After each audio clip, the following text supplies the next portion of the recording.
behind the door. There's a crack in the mirror. Happy holidays. Good Tuesday to you. Tigers win. Oh, they needed that. That's for sure. A team that wears Memphis uniforms, I don't know if they really that team, because of injury, loses for the 15th straight time in OKC. And Sports Illustrated has graded all of the coaching carousel this year. Charles Huff, according to SI, is a great hire. In fact, it's the number 8 hire. How about that? They think greatly of this acquisition of the Tigers of Charles Huff. The number 1 coaching change is LSU. They rank Kiffin with an A+.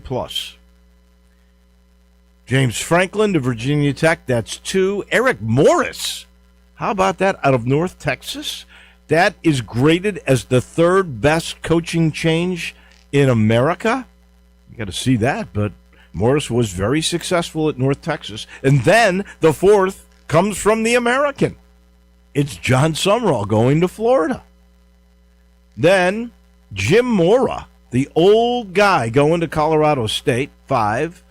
Mark Carney going to Kent State, 6. So they really dug deep here. I agree with this. Matt Campbell, late in the game, how Penn State got him, that was a great acquisition. That is 7. And then Charles Huff is the last of the top tier of grades at 8. And they cite in there the pedigree of Saban, the pedigree of Franklin, what he did at Marshall, what he did at Southern Miss, and now what they think he will do at Memphis. So that was really good. So those grades were better than Bob Chesney, who was first amongst the next level of tier, going from JMU to UCLA. Will Stein, who I was really high on, who's not going to be at Kentucky, was the OC at Oregon. He's next. Then Alex Golish is in there. Pete Golding is down there. So the Huff hire above that. Also above the Billy Napier move to JMU. A lot of people are not sure about that one at all. Then there's Brian Hartline, was way down in the middle of the pack. I was a little surprised about that because a lot of people thought that was the splashy hire that South Florida got. But of all the American moves, that's down toward the middle. He's the new guy at South Florida, came from Ohio State. And then Ryan Silverfield is way down in the middle of the pack. Not in the worst grades, but low in the middle tier. So that is how Sports Illustrated saw all of that. The Grizz had 8 guys out in OKC last night. And the sad part about it is, you know, that loss to Utah. Now this one you expected. It's the 15th time they have lost to the defending NBA champions, which, by the way, OKC 26-3, still on pace to maybe have the greatest record of all time. You got to get 73 wins. Are there 50 more? Or they got 26 already.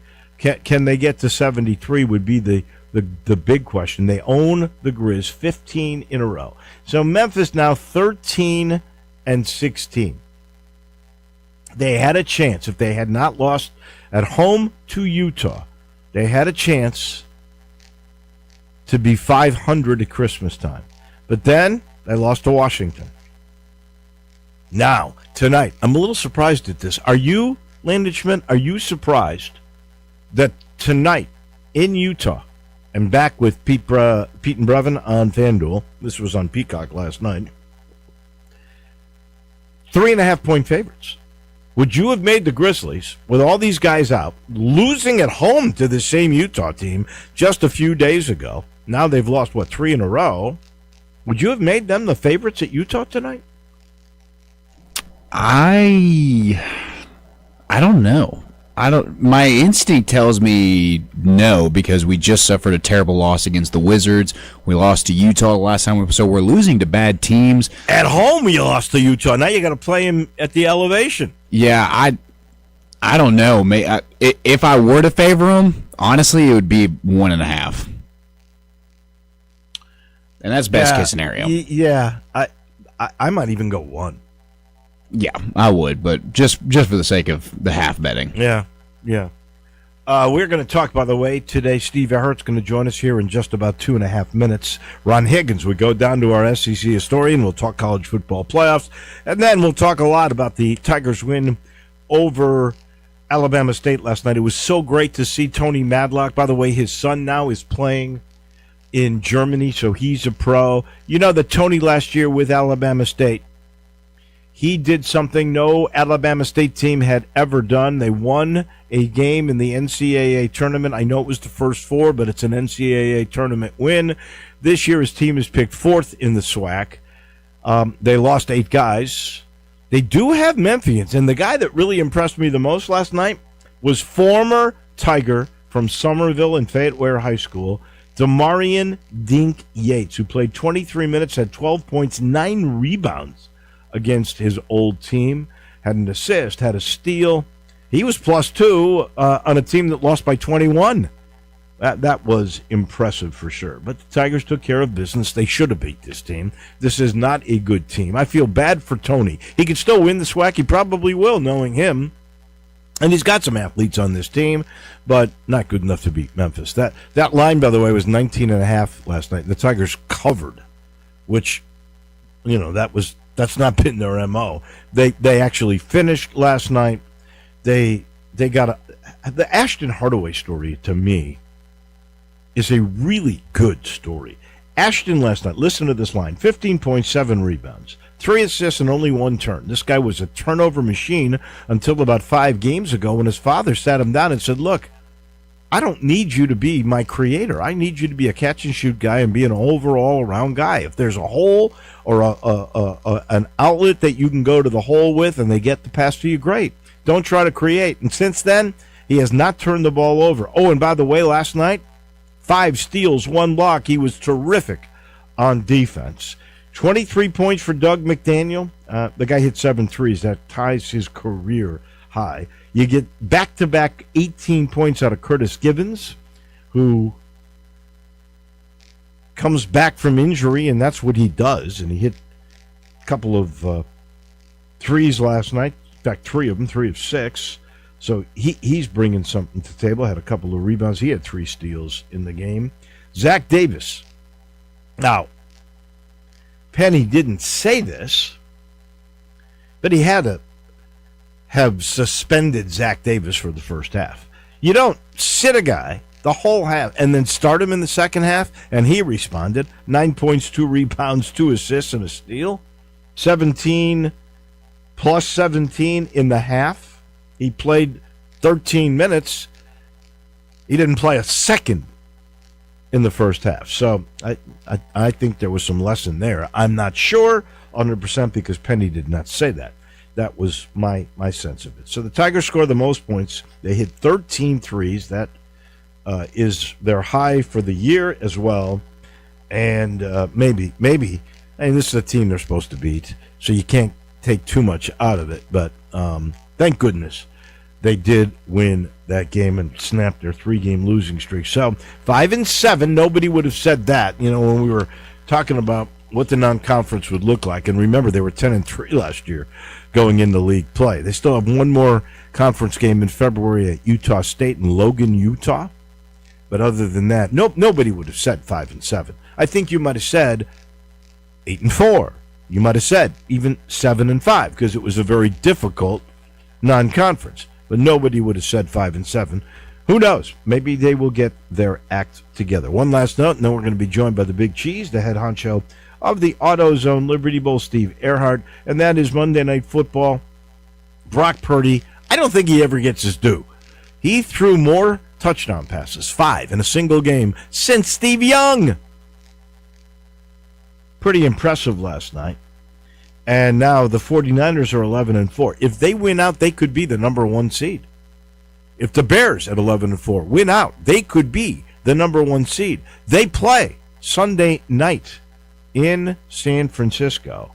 How about NBC getting smart and picking that one. You got two big TV markets, two teams that are really relevant. That is going to be a major, major game. All right, we've set the table. Ron Higgins will talk college football with us in the next segment, and we will end talking Tigers with Munsey from the Commercial Appeals. I sit in the Family Leisure studio. A reminder to you, the hot tub, the swim spa, clearance sale still going on. There's Christmas stuff that they're cutting down prices. Go check with Billy. Go check with Lindsay. In-stock patio furniture still 50% off. There's special financing available. And here's the other great part. If you say you heard it right here on Sports 56, you get a gift when you buy a hot tub. A gift. And normally, when they give you a gift, it's a good one. So please, go see our friends and tell them Merry Christmas at Family Leisure. All right, let's get into the business of bowls, and in particular, the AutoZone Liberty Bowl with Navy and with Cincinnati. And it used to be, Steve Earhart, bowl participation from local communities was really high. I think at one time in the Bud Dudley days, I think there were 20 or 25,000 season tickets that were sold to Memphians. And then the schools would bring their people, and this was when the ballpark seated 50,000 or so at what was then the old Liberty Bowl Memorial Stadium. I know that in Tampa at the Gasparilla Bowl, it was only people clad in blue for Memphis, and they were about equal, and people dressed in red for NC State. I didn't think there were many locals. What's the local participation like in 2025 for the AutoZone Liberty Bowl? Good morning. Good morning, David, and you're right, and that's what we're so blessed here in Memphis. We do have great community support, and that's the difference between some of these newer created bowls that basically were ESPN created for content, but the AutoZone Liberty Bowl has a great history of local support, and we want to encourage that again this year. And you're right, that when the old days, and of course the AutoZone Liberty Bowl was the seventh oldest bowl game in America. Remember, we're in 1959. There were only 7 bowl games. This is our 67th straight year, and what sets us apart is the great community support. So we certainly encourage that. We never know quite for sure what the total attendance is going to be because, a lot of people will wait and see what the weather, but the weather looks like it's going to be great. The predictions are all week next week. It's going to be in the high 50s and low 60s. So we encourage folks to come out. We have about 150 local corporate partners that ranges anywhere from folks from $1,000 up to our top sponsor, AutoZone. Of course, we're blessed to have AutoZone as our title sponsor, and that's one of the key differences. So, yes, we want to encourage everybody to come out January 2nd, 3:30 p.m. That's a Friday afternoon, a holiday weekend there. And our mission, obviously, is to showcase Memphis to the rest of the country. And remember, the AutoZone Liberty Bowl is the highest-rated telecast originating from Memphis. So we got a lot of missions to accomplish.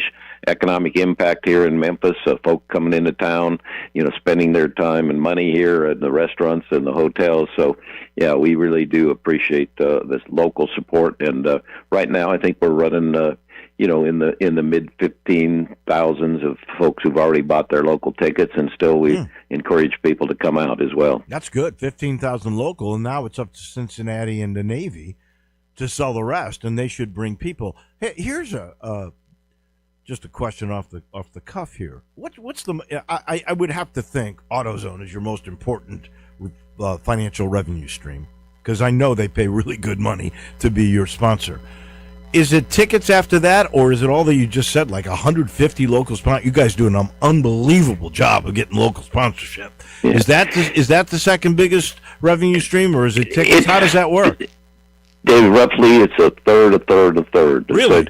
A third is ESPN money because we're a highly rated telecast, which we've been blessed the last 5 years, except if you take out the college football playoff games, out of all the rest of the bowls, there are 30 or some bowls.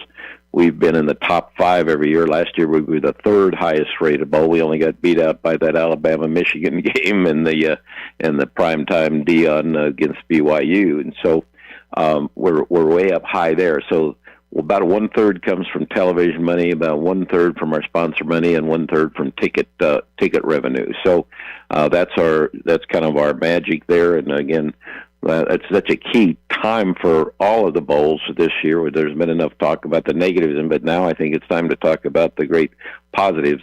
When I was at the Army-Navy game last week, the commissioner of the ACC, Jim Phillips, was talking about how important the AutoZone Liberty Bowl is, and we haven't had an ACC team in many years, but he said, man, I want you guys to be successful, and it was kind of nice hearing that from commissioner of the ACC. So sure, like again, to hear that from Greg Sankey, that would go a long way.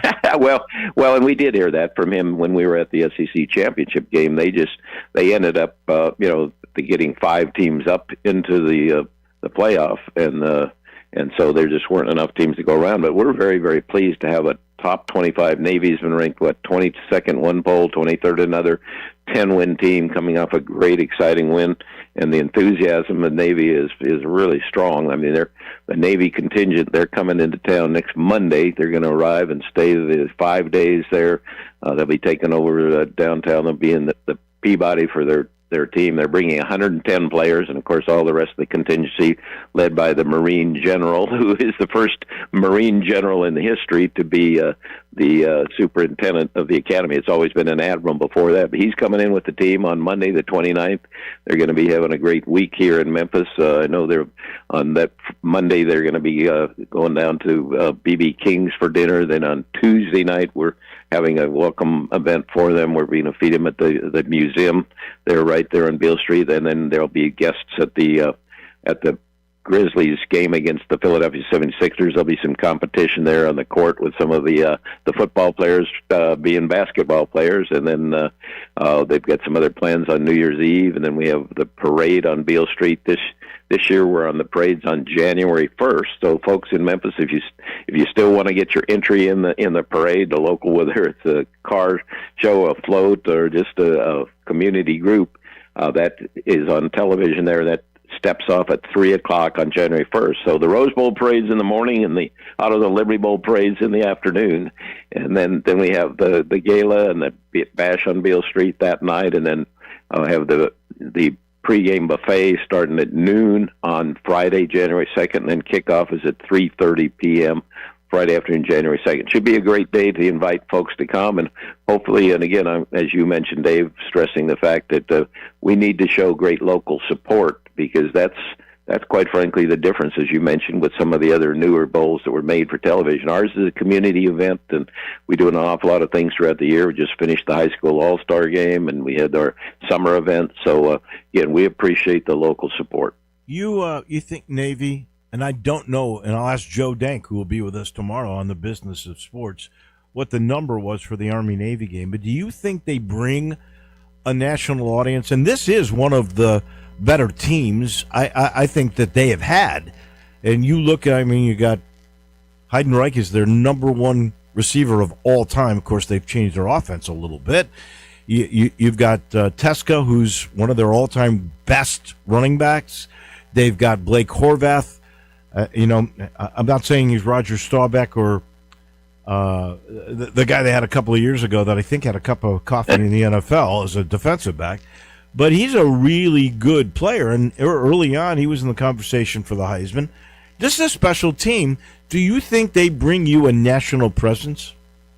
No question about it. The Army-Navy game is historically, and this year, last year they had their highest rating ever. I think it was in the 9 millions. This year I think it was something like 7 million, and that ranks right up there. It's not the Ohio State, Texas kind of numbers, but it's still a great number. So yes, one reason we wanted to make sure and have Navy here was because of the national brand, and service people all over the country tune in to see Navy, and then our patriotic theme. The foundation of the AutoZone Liberty Bowl is based on patriotism, liberty, and freedom. So we're really proud to host the Navy, and they really go about it in a big way. And as I mentioned, the superintendent, what a tough guy he is. You'll all love him. He knew Fred Smith because Fred was a Marine, and in fact, for your listeners out there, we're going to be running a special tribute on our video board during the pregame patriotic ceremonies about Fred Smith, because he such a proponent of the AutoZone Liberty Bowl, and he would oftentimes be there. And I think it's public. He had a couple of grandsons that attended the Naval Academy. So, we're looking forward to honoring Fred. But, I think the Naval Academy really will do a great job of our television ratings. That's important to us because we're showcasing Memphis to the country. If you got 9 million, you could really brag. No, you've already bragged about it. We're not going to get that figure. But if we can just be up high and against our competitors, all the other bowl games, we'll be happy. All right. The Navy team that I'm bragging about, which beat the Tigers, they are the favorites in this game by 7.5 points. I have to believe some of that is because the Cincinnati quarterback opted out of this game. Is Cincinnati bringing a bunch of people? It's probably been a little bit better than we've hoped, but they were ranked ranked highly in the middle of the season. Then they ran into some problems towards the end of the year. But remember, they were, I think, 7-1 and ranked about 12th or 13th in the country there for a while. So they're a good, solid Big 12 team. And of course, here in Memphis, I'm sure there'll be a lot of folks rooting for Navy, a member of the American Conference, to beat the Big 12 team. But their coach, Satterfield, talked about, he said their quarterback will be playing in the game is a sixth-year senior who stuck it out all the time, even when kind of the migrant worker, the quarterback who was at Indiana, got run out of Indiana when Cignetti brought his quarterback, who Mendoza from James Madison. Well, and that was a pretty good move, don't you think? He won the Heisman. Yeah, it was a good move, but so again, it's we understand that in the postseason of college football, there's some things that need to get worked out, and I think they're working on changing this portal but the movements of coaches and taking players with them, and we see it right here in Memphis with the University of Memphis. So it's something we got to all work on together. But what the coach said up there, and he said, some of the players for Cincinnati, they wanted to play for this quarterback who was their buddy, had stuck it out, was a good quarterback in his own right, just that when the new guy came in and took over. So, that's probably part of the reason why Navy's a favorite. But you hit it right on the head, David.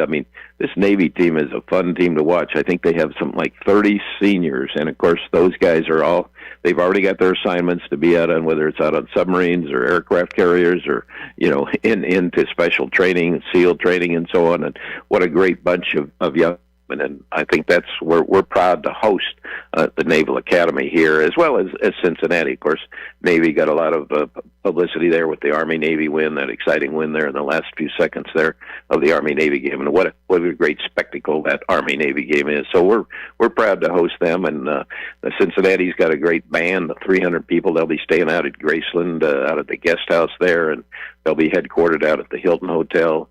And so, we're looking for it'll be a great time. And again, as you said appropriately here at the beginning, it's important for the cities that host the bowls to turn out, and it's important to us. And as many of the merchants talk, that week between Christmas and New Year's, that's a tough week for the merchants. So that's a great economic impact on our city. So let's roll out the red carpet and say we don't have the beaches, we don't have Disneyland, but we have the people and the kindness and the reaching out the helping hand. And as I'll always say, our motors escorts between the Memphis Shelby County Sheriff's Office and the City PD that escort these teams, stick with them through all their events throughout the week, are the best in the country, always get rated highly. So a shout out to the Sheriff's Department and the City PD for the great escorts that they provide to these visiting teams. He's the big cheese, the head honcho of the AutoZone Liberty Bowl. We will talk next week, my friend, as we'll be on the verge of the game, and looking forward to all those festivities. Great. See you on Friday afternoon, January 2nd, 3:30 kickoff. Yeah, it's Steve Earhart. Thank you. We appreciate it. Merry Christmas to you, Mary, and the boys. We always appreciate you. That is Steve Earhart. We've got to take a break. When we come back to Baton Rouge, we will go. Our SEC historian to talk college football playoffs is the one and only Ron Higgins, and he comes your way in a minute. Start your day with Sports 56 Mornings with Greg Gaston and Eli Savoy. Weekday mornings from 7 to 10, right here on Sports 56 and 98.5 FM. Rick's Powder Coating, for a beautiful finish every time. Rick's Powder Coating specializes in automotive, ornamental, residential, and industrial coating. With 2 conveyor lines and the largest batch ovens in the Mid-South, Rick's can accommodate all of your powder coating needs. Locally owned and operated since 2002, Rick's Powder Coating will customize a beautiful finish just for you. Drop by or call to see how Rick's Powder Coating can bring color to your life. 901-367-2771 or rickspowdercoating.com. Since 1948, in the alley, the Rendezvous. I'm with John Burgos. John, what's going on in the Rendezvous? Brett, after 76 years, we've decided to expand our product line. Anyone who's tasted our ribs is familiar with our vinegar base. It's now available in a 32-ounce jar. It's so good to baste or marinate all meats. I even put a little bit on turnip greens. Something we've been using at the restaurant or at our house has been the Greek seasoning. My father was a cook, but my mother was a chef, and she was the one that put Greek seasoning on everything from a Mediterranean diet or a steak. My mom used it on soup, salad, veggies, fish, any meats. It's a great seasoning and a flavor enhancer. My brother Nick figured out salt and pepper was more than just McCormick's and Morton's. He's come up with a perfect blend we use to coat our shoulders and our brisket, and he used to make it for his friends as Christmas gifts, and they loved it. All these products are available at the Rendezvous or online for shipping as gifts and in many grocery stores. And if they're not in your favorite grocery store, ask your grocer to stock it. A beloved family affair and still going strong since 1948, the Rendezvous. This new year, get started on your next success with University of Maryland Global Campus. An accredited state university, UMGC offers online and hybrid classes, along with more than 135 skills-based degrees and certificates in fields like business, cybersecurity, healthcare, and more.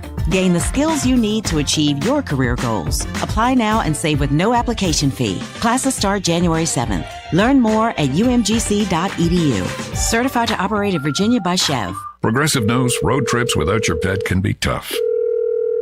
Hi, this is Next Stop Dog Boarding. Hi, it's Scott again. How's Squeaks doing? You can tell if he's stressed by his eyebrows. Oh, and his breathing should sound like this. Scott, Squeaks is exactly the same as last time you called. Okay, let's talk in 20 to see if anything's changed. With Progressive, your pet is covered up to $1,000 in vet bills in case of a car accident. So next time, you can take your pet with you.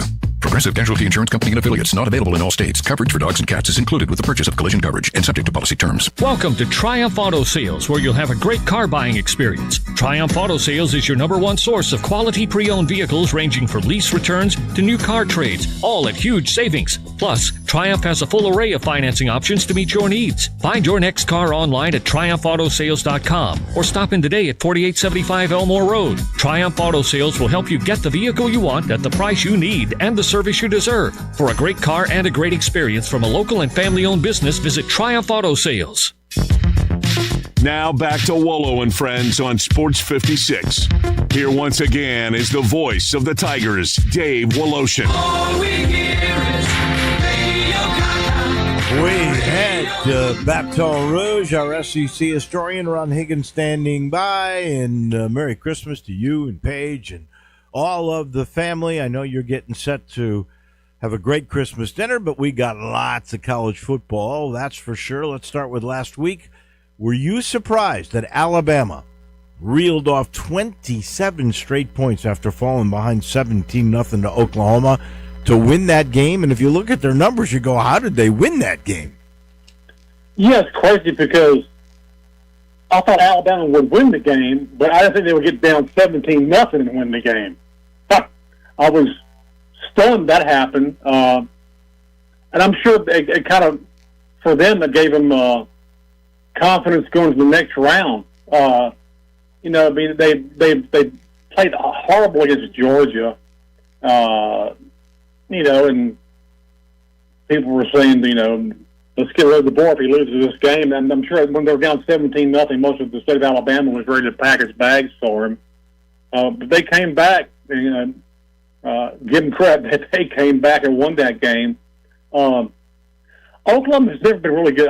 Offensively, they've been really good all year. That's been their weak spot. Their defense has been tremendous all year, but their offense has been ordinary all year. Mateer got hurt early. He came back. He's a good quarterback, but he's not a great quarterback. He's not a difference maker, and that kind of hurt him in that game. I thought he just didn't. He couldn't make enough plays, and their defense finally, folded. That's the first time all year that defense has really folded like that. Really kind of got shoved around, and Yeah, that was a stunner when Alabama reeled off that many points to come back and win that game. That was really stunning. The biggest surprise for me was the Miami win over A&M. Not necessarily that they won the game in College Station, but that the Aggies could only score 3 points. It took one touchdown, basically, to win the game 10-3. Yeah. They didn't, the quarterback didn't do anything. He's had, really good games this year, and his quarterback's had really good games. And there's also other games where he kind of falls into his former self, and that was one of those games. And Miami was hot and cold, too. Miami was really hot and cold, but they did enough to win the game. I know probably most of the general public didn't like that game because it wasn't a lot of points, and where everybody's used to a lot of points now. And this time of college. I love any game that's a one-possession game. I don't care if it's 27-23, 38-32. If it's one possession, I'm in it. Yeah, I think almost in any sport, you like a one-possession game. Makes it interesting. It was good to see an old-time defensive battle. It really was. I think behind Alabama, Oklahoma, that was my favorite game of the first round, honestly. As far as competitiveness. Other ones not so much. You kind of figured that. Oregon Blood, James Madison, almost handled Tulane. Even though Tulane had their chances. Right. Well, that's not surprising. Tulane could move the ball, but they couldn't score. Yeah, they had their chances, man, and they just they fumbled, and the quarterback missed open receivers, and you should give Ole Miss credit. First of all, there was no way Ole Miss was going to lose that game. There was just no way. No, not after they had beaten them by 5 touchdowns. And not after the events of the past month. We're not going to lose that game. Speaking of which, how about has Lane Kiffin said anything about the fact that Pete Golding just made him $250,000 because winning that first-round game netted him $250,000 he would have gotten from Ole Miss. And thanks to Jimmy Sexton and his brilliance, it's unbelievable to me, LSU agreed to pay it. Yeah, LSU's paying his bonuses. Isn't that crazy? It's crazy. It's nuts. You got that is the most bizarre thing I've ever heard, but nothing surprises me in the contract negotiations these days. That's a Jimmy Sexton special. I'm sure every one of Sexton's clients, if you're going, that's brilliant, Jimmy. Can you do that for me if I would move? Yeah. Well, you got to have a partner that really wants you, and that apparently was LSU. But that, to me, is unbelievable. Has he made any comment about that? Not really. No, he's been too busy evaluating portal buys, lining up his portal buys. How much he wants to spend for certain people. That's what he's done the past couple of weeks. And let's be honest, all he's going to say is, "I don't even look at the contracts. That's Jimmy. I had nothing to do." He did. He said he didn't know how much money he was getting, which a bunch of BS. I know, coaches. That's such a bunch of BS. He's great at just telling a bold-faced lie like that. Just like being run off the road and all his way out of Oxford. Come on, man. It makes for a great story, but you can't. There's not one coach in America who doesn't know what his contract is. No. You can book that. Yeah. No. If you're smart enough to be a head football coach, believe me, you know the numbers. All right. The other game that was one-sided that ended up being Oregon and JMU, it's not a major surprise. JMU did come back and score a bunch of points in the second half. The fear I have here is that there'll never be 2 Group of 5 teams ever in a playoff again. I know that. I just want to make sure there's still one in the playoff. But the one-sidedness of both those games worries me about the future. Yeah, it didn't help their cause. It really didn't. But I think one deserves to get in. And come on, man, you got to have one. You just can't. You can't ignore.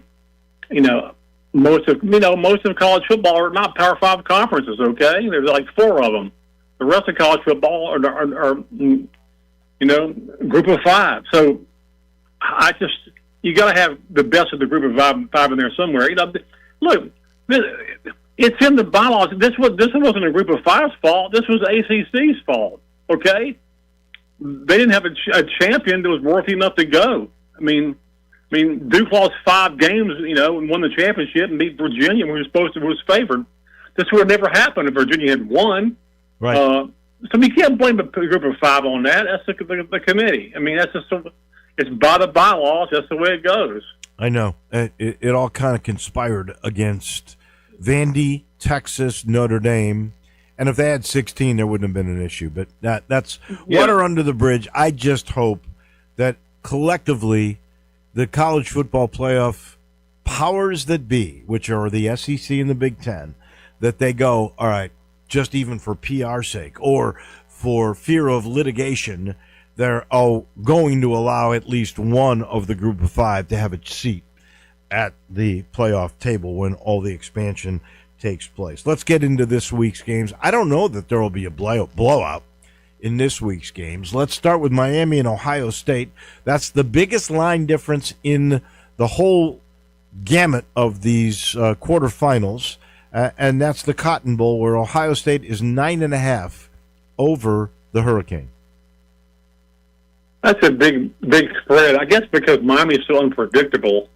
They really are. I mean, you never know what you'll get with Miami from week to week. Ohio State you pretty much do. I don't know if Ohio State will beat the spread, but Ohio State will win that game. I don't think Miami has enough to handle Ohio State. I can't see Miami playing. I mean, Miami scored just 10 points, against A&M, and Ohio State's defense is pretty good too. So, but Ohio State offense is a lot better than A&M, so I'm going to go with Ohio State. On paper, I like this game the best. Oregon, we know they can score. Texas Tech, one of the best teams money can buy. Yep. It's the Ducks by 1.5 points, and this is at the Orange Bowl, so I'm not sure any team has any kind of a home field advantage. Kind of like the Cotton Bowl. That's Miami and Ohio State, and neither are from Texas, so that's pretty well neutral, just like this one. Yeah, I think Oregon State's used to the postseason pressure, but they didn't put that game away the other day against Chase Madison. They didn't play a really good second half. I mean, I know that the score would indicate that. I'm sure all the bettors out there who bet this point spread of Oregon to win by 20 were upset. Yeah. I just think Texas Tech has a really good shot to win this game. They kind of play fearless all year. They kind of have the chip on their shoulder. For some reason, I'm going to go with Texas Tech in this game. Really? Huh. Yeah. Wow. I think I'm going to go with Oregon in this game. Of course, we will make our picks on Friday, me and Landon Schmidt. Alabama, Indiana, no home field for anybody, although the Big Ten is probably a little bit more familiar with the Rose Bowl than the Tide. 6.5 point Indiana favorite in this game. Alabama cannot fall behind like they did against Indiana, that's for sure. I'm going to hop on that 6.5 point spread and bet on Bama. Really? Yeah. We're going to find out what Indiana's made of this week, the next game. We really are. You don't think you found out in the Big Ten championship game? They played. Who else have they played this year? Ranked besides Ohio State.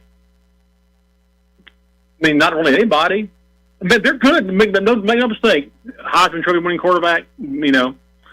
Alabama better run the ball better than they did in the game against Oklahoma. I agree. Well, see, Alabama has to play as physical as it did against Oklahoma. If they do that, Alabama wins this game. If they don't, Indiana wins. Alabama comes out and plays really physical, an SEC type physical. They should win this game. If they don't, they're not going to win. All right, and then finally, Ole Miss, Georgia in the Sugar Bowl. I'd say that's pretty even because New Orleans is going to be pretty close for both. Yeah. Short drive for all the Mississippi people. All the Georgia fans will show up there. This is a really good game. I know Ole Miss led by 2 touchdowns in the fourth quarter, and early this year lost that game.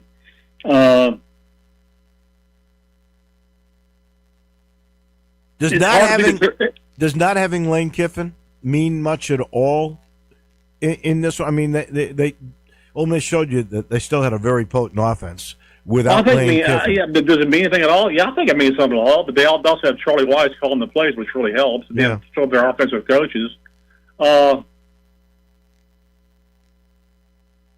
It's hard to be a team twice in the season, but I think Georgia does it. I think they come back. I think they play a real physical game. I think it'll be a really tight game. Georgia's used to being in these pressure situations in postseason, and Ole Miss isn't. I mean, that'd be the reason for Ole Miss to lose this game. I won't be surprised if it's a one-possession game again, but I think Georgia, for the most part, handles postseason play pretty well. 6.5-point favorite, Georgia. That's about what it should be, in my estimation. Yeah, it shouldn't be more than that. I mean, again, Ole Miss will come out and again, it's the biggest game that this team has ever been in. Yeah. And so you find out they can handle that kind of pressure. Georgia has been used to playing these games for years now. Yeah. Pete Golding is 1-0 as a head coach. That's for sure. Can he get to 2-0? We'll see. You know, they win another game. LSU pays Lane Kiffin more money. That's right. I think. What does he get? Another $250, doesn't he? I think so. Just cha-ching. Yeah, crazy. Absolutely. Crazy. Thank you, Ron. We appreciate it. Again, Merry Christmas to you and your family. We'll talk next Tuesday. All right, Wolo. Take care. We'll see you. That's our man, Ron Higgins, down in Baton Rouge. We take a break. We're going south of the border to South Haven. Our friend Munzie, Jason Munz from the Commercial Appeal, to talk Tiger Hoops. He comes your way right after this. You have opinions? I think it's over. Of course you do. I don't think it's that simple. Everyone does. I got all the answers. Hit us up on the Sissy's Log Cabin listener line at 360-8255. Hi, fellas. It's Bill Russell at Russell Brothers Fine Jewelers, and you cannot wait much longer. It's time for action, and you've got to make some decisions now. What are you going to get her? What's going to make her happy? Where are you going to get it? Well, let's make it simple for you. Come see us at Russell Brothers and look at some of the most beautiful jewelry you can find. Look at diamond rings. Look at stacking bracelets or stacking rings. Look for magnificent gold and gemstone earrings, diamonds, sapphires, rubies, emeralds, and so much more. Let us show you our almost endless options. I promise we can put a smile on her face. For over 40 years at the same location, we've been helping Memphis men make those important decisions. Come let us help you figure it out. Russell Brothers Fine Jewelers, where service, quality, value, and integrity are our values. Come see us at 4646 Poplar at Perkins. Russell Brothers Fine Jewelers. Is your wife asking you to stop eating junk food? Well, we have you covered at Humdinger's. It's quick and it's healthy, and most important, it tastes amazing. With many choices from salmon salad to rainbow trout and grilled asparagus. Come visit us for lunch at Humdinger's, 6300 Poplar Avenue. So good, Coach Penny eats with us weekly. Don't forget, Humdinger's offers full-service catering for weddings, social events, or your corporate lunches. You can call 901-260-8292 to find out more. Let me talk to the guys for a second. If you're over 40, you still work out, compete, still expect results, but your energy isn't what it used to be and the weight's harder to move. You're not imagining it. Energy drops, metabolism slows, fat sticks around, even when your habits haven't changed. That's not you losing discipline. That's your body changing and needing better support. M-Drive products for years, I trust them every day. Boost and Burn, one of their supplements, built specifically for men over 40 struggling with energy and weight, with support for healthy T levels, designed for everyday use. Not extreme dieting, not crash fat burners, just smarter daily support. It combines clinically tested ingredients with measured stimulants, supporting metabolism and fat burn without extremes. M-Drive is the #1 men's health brand at Sprouts. Support your body the smart way. Go to mdriveformen.com. The code is HERD, H-E-R-D, for 25% off your first order. mdriveformen.com, code H-E-R-D. Drivers who switch and save with Progressive could save hundreds. With that kind of money, you could go big time and skip the regular line at the airport and pay for speedy security. Imagine not having to quickly unpack and pack at the place you already came packed to. And wearing your shoes the whole time you're there? You can't put a price on that kind of luxury. Well, actually, you can, and you paid for it. Switch to Progressive and you could save big time. For speedy security. Progressive Casualty Insurance Company and affiliates, not available in all states. Potential savings will vary. Billions. At NST Law, we're talking billions and billions. Corey, call on line 3. We're talking billions. At NST Law, we've won billions of dollars for our injured clients. And there's billions more out there, a whole galaxy of cases to win. NST's the way to go. MSD is the way to go. Call 683-7000. Corey.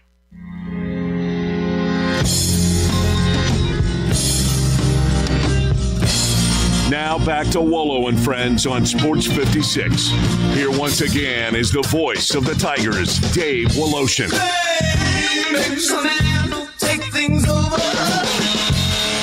Dave Simmons from the Commercial Appeal joins us every Tuesday in this time slot. We talk Tiger hoops. We talk American Athletic Conference basketball as well. Jason, the Tigers probably had relief more than joy. Knock off Alabama State like they should. They beat them by 21. They scored their highest point total, had their most threes, 13 this year, played pretty good defense, and the 3-game losing streak is over. What did you make of the win over Alabama State and Tony Madlock? Kind of a mixed bag, honestly. I mean, they still committed 18. I think it was 18 turnovers, which they did. A lot. And here's one of the, I guess, iffy things about it also is they also committed 16 personal fouls, which is kind of a lot. Yeah, but it's 5 under what they normally commit.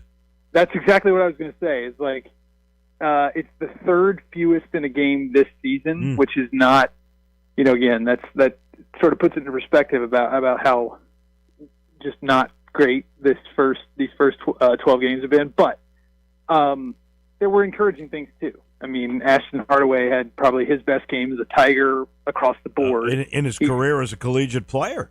Yeah, right. Like he's had, some games where he scored more points, but he had 7 rebounds and 5 steals and these sorts of things. So only 1 turnover. That's the big one. Yeah, and he's starting to be a little bit more consistent, or he has been at least in the last week, because he I think had 11 and 4 at Mississippi State. So it seems like he might be turning a corner or getting close to it. And Curtis Givens had his second game in a row of 18 points. Doug McDaniel tied a career high with 7 3-pointers. So it seems like, I mean, again, you take it with a little bit of a grain of salt because it was Alabama State, it was at home, these sorts of things. But there were some signs that you could point to and say, okay, things are starting to sort of fall into place a bit.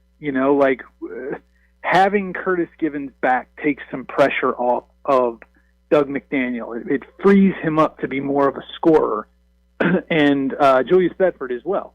Julius being back gives the defense a little bit more punch, and it takes some pressure off some other guys. So, as long as they stay healthy, you kind of can see things falling into place. What do you make of Zach Davis, who, look, against Baylor, he looked like an All-American. He's had great moments. This past game, well, it's against Alabama State with a 270 Ken Palm. He doesn't play the first half. Starts the second. What's going on there? Penny's been pretty transparent. He's actually getting more and more transparent about these kinds of situations. Penny has set a standard. You either do this or else. You either bring this to the table or else you're just not going to play. Or you're going to get fined. That sort of thing. Like, that's another conversation. But you're going to be held accountable if you don't do what we are asking you to do. And so it's beyond obvious that since the Baylor game, Zach just hasn't had it. He's not been he's not been giving it everything he's got. and it shows up in the numbers, and it shows up in the fact that he's not playing. He played 2 minutes and 49 seconds against Mississippi State, and did not score any points. He did not, as you mentioned, he did not play in the first half. Like, I think Penny is trying to send a message to Zach Davis. So, yeah, I mean, like he said last night, Penny said last night about Zach Davis, he can be the best defender in college basketball. I mean, you know, that's obviously he's got to show debatable. You. Yeah, that's debatable. That's debatable. But I do think that Penny is being very genuine in the potential that he sees in Zach Davis. But then he added this caveat: he has to meet us halfway, and that's where things are right now with Zach Davis and a number of guys. I think he also said last night that Hassan Abdul Hakim only played 6 minutes because he just simply wasn't bringing energy. And so yeah, I mean, like, you know, it's not ideal, but Penny has to do what he has to do. He's sending messages right and left, and the fine thing is very interesting. I know you wrote the story. It was based on another Bradshaw, not Aaron Bradshaw, but Bradshaw, who went to Woodland, White Station, and then went to Tennessee under Bruce Pearl. Dane Bradshaw, who basically said that Penny fined him. And I asked Penny, is that in your contract? If you're doing an NIL, can you fine a guy? And he goes, yes, I can. And the money, we find out, goes right back to Penny's pool for his NIL money. Yeah. So,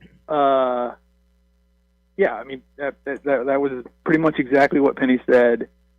He told the ESPN crew that before the Vanderbilt game, and then the next time we had a chance to speak to him was after the Mississippi State game, and he was very open about the fact that, you know, if you aren't doing what, you know, he said we have rules, and they apply to everyone. And if you are not doing, if you're not abiding by the rules and the standards that we have established, then you're going to be held accountable. The other interesting thing that I thought he made very, like he made it a point to say this, was that this is not a zero tolerance policy. Like, right, guys do get a little bit of grace. If, you know, just to say, for example, Penny hasn't said on the record exactly what Aaron did to get fined, but let's just say, for example, he was late for a practice or whatever. It would not have been the first strike that he gets fined, or even the second strike. Like, these are things that are piling up in specifically in Aaron Bradshaw's case that led to the fine. So, and then the other key thing that I thought was even more interesting than that is the fact that Penny said out loud that he is not the only one doing this, that this is happening, you know, in other places. And so, yeah, I mean, coaches are having to struggle. I know Will Wade, NC State's coach, said something the other day about, you know, a lack of you know, energy and effort and all this stuff, and that was after a big win. They won by like 50 or something like that. He's up there, you know, going off about how he's not getting his players to play hard for him. So, I mean, I applaud the coaches. Like, you got to do what you can in this day and age to get these guys motivated. We also mentioned that it's incremental. So this might have been the first fine, and I'm making it up, but let's say it was $3,000. The next one could be $7,000 or $10,000. Right. And there are different stages. So that will bear watching. Used to be that just playing time was a really good penalty, but now it's your pocketbook. It's an even bigger penalty, that's for sure. Hey, the other thing that he said that was interesting along the way, and you were the one that broke this story, was on portal patience. He waited for P.J. Haggerty, that was worth waiting for, and Dane Danger, which to me was dicey, but clearly a guy worth waiting for if you think you're going to get NCAA eligibility. And because of that, he ended up, and he said this himself to me, he ended up getting guys that had talent but didn't necessarily fit his system or the way he likes to designate role players. Like, have 2 or 3 stars, but make sure you get plenty of guys that have dog in them that will defend, that will pass, that are the role players that great teams like Houston always seem to have. He waited too long for that. Yeah. And I mean, like, look no further than that. I mean, honestly, if you're, trying to figure out what's going on with this team this season, like Penny said it very clearly, I did not get the guys that I was going after first, because we had, basically we would not have been able to afford some of the guys that we wanted, because we were having to wait and see if PJ was going to come back or if Danger was going to get cleared by the NCAA. And so, because they couldn't go spend that money, like what if they had gone and spent that money on the guys that were in the transfer portal that they felt like they had a good chance with, and then you look up a week later and all of a sudden PJ's decided to come back, well, that money may not be there. And so it was like a catch-22 for him, but yeah, like he said very clearly, like once we found out what was going on with PJ and Dane, there was only, the options were kind of limited at that point. Right. Like we had already lost some guys to other places, and we had to do what was best for us in that moment. Now, the really interesting thing is he said if he had it to do over again, like if he could go back in time and do things differently, he said he absolutely would not. He said he would still have waited on PJ and Dane because those two are that good. Yeah. And I think that's reasonable. Yeah, I do too. I don't disagree. All right. Next time Memphis plays North Texas to start conference play. Tulsa's 12-1. North Texas is 9-4. Mm-hmm. Are they any good, really? I mean, who has Tulsa beaten? I saw last night North Texas played some school that's arts and sciences. I don't even know who the heck they are. They have an enrollment, that school, I don't know the exact name of that school, but they have an enrollment of like 1,000. Wow. It's a public liberal arts college, and North Texas won by like 50 or 60 or something like that. There's a lot of schools in the American who have played at least one and maybe even two games against teams like that, where it sounds like a made up, it sounds like a Mad Lib college. Yeah. But I think Tulsa's actually got something going. They got a little something cooking. Their only loss this season so far is a 1-point game at Kansas State, and speaking of PJ Haggerty, on a buzzer beater. Yeah, but what's their best win? Santa Clara? I mean, who have they played? They've beaten Northern Iowa, which is a quad 2. That's the decent team. Yeah, and Western Kentucky. They've beaten Western Kentucky, which is also a quad 2 win. So they do not have any quad 1 wins. But listen, like, honestly, I think that, no matter who you've beaten, if you're 12-1, you're gonna go into the back half of your season with some real confidence. Oh yeah, no doubt. And they could shoot threes, which is troublesome for Memphis. Jason Munz, Merry Christmas to you and to Aaron, to all your family, and we'll be talking more about the Conference USA schedule and everything else when we chat next Tuesday. I appreciate it, Willie. Y'all have good holidays as well. Thank you. That's Jason Munz from the Commercial Appeal. He's brought to you by Ken Garland, Custom Home Builders. I got to say this. Ken has been one of the longest-running advertising partners that I have. I truly, and I mean this sincerely, I appreciate him from the bottom of my heart. He stood by me for 20 years as a sponsor. I think he's the best. I can tell you he cares. The job's never done. He says that in his own commercial. Go to kengarland.com. You'll see exactly what I'm talking about. So if you want to build that dream home, or if you're going to do a renovation, you want all the new modern amenities, I call it renovation with innovation, he's the guy to do it. He's loyal. He's going to stick by you like he stuck by me. I appreciate you, Ken Garland. Thank you so much for all your years. We're going to say goodbye tomorrow. We got everybody. Well, we don't have Dennis Philippi, but we do have the Business of Sports with Joe. We got the round table, maybe a surprise. Who knows? Merry Christmas, everybody. Johnny Radio, he comes your way next.